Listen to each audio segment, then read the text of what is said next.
নমস্কাৰ আপোনালোকে চাই আছে এবি লাইভ 24 এগৰাকী মন্ত্ৰী কেবিনেট মন্ত্ৰী তেখেতৰ নিজৰ সমষ্টি কলিয়াবৰ মন্ত্ৰী গৰাকী হৈছে কেশৱ মহন্ত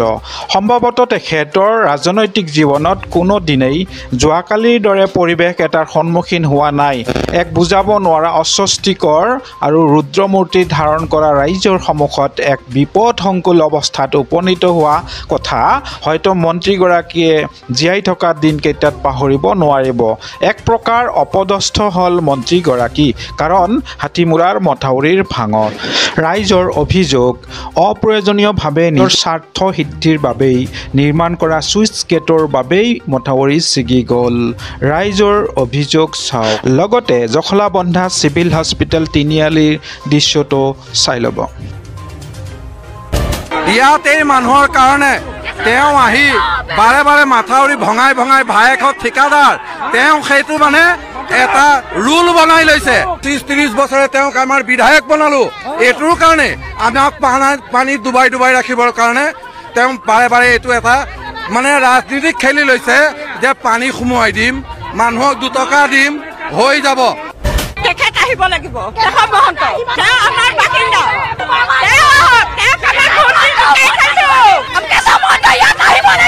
আমাৰ স্কুলীয়া ল'ৰা ছোৱালী কিতাপ নষ্ট হৈছে ঘৰ দুৱাৰ ধ্বংস হৈছে আমি মানুহ নহয় নেকি আমাৰ ভোট লৈ তেওঁলোকে জিকিছে কিন্তু আমি এতিয়ালৈকে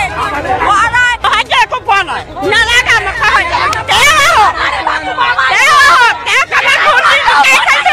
মন্ত্ৰী মহন্তক ৰাইজে এইদৰে তলব কৰি অৱৰোধ কৰিলে ৰাষ্ট্ৰীয় ঘাইপথ এটা সময়ত আহি উপস্থিত হল মন্ত্ৰীগৰাকী তাৰ পিছতে ৰাইজৰ ৰুদ্ৰ ৰূপৰ সন্মুখীন হল মন্ত্ৰীগৰাকী আৰু খোজ কঢ়াই পানী পৰ্যন্ত নিয়াবলৈ বাধ্য কৰালে মন্ত্ৰীগৰাকী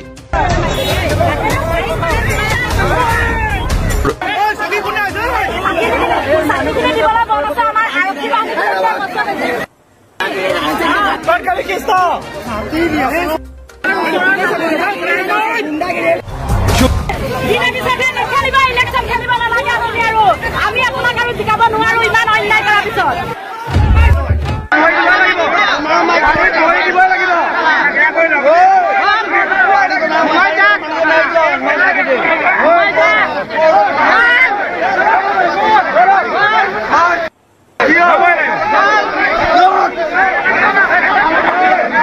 মন্ত্ৰীগৰাকীয়ে সংবাদ মাধ্যমৰ আগত কি ক'লে চাওক এই মাথাউৰিটো ভাঙিব আপোনালোকেতো সাংবাদিকসকলো সদায় গৈ আছে কোনেও আন্দাজ কৰিব পৰা নাই ময়ো ৰাতিপুৱা 9টা বজাত ৰৈ আছো তাত কোনো ধৰণে ধৰা নাই এইটো আকস্মিকে হোৱা এটা দুৰ্ঘটনা গতিকে প্ৰশাসন মাথাউৰি ভাঙিব বুলি প্ৰস্তুত কোনো ধৰণে নাছিল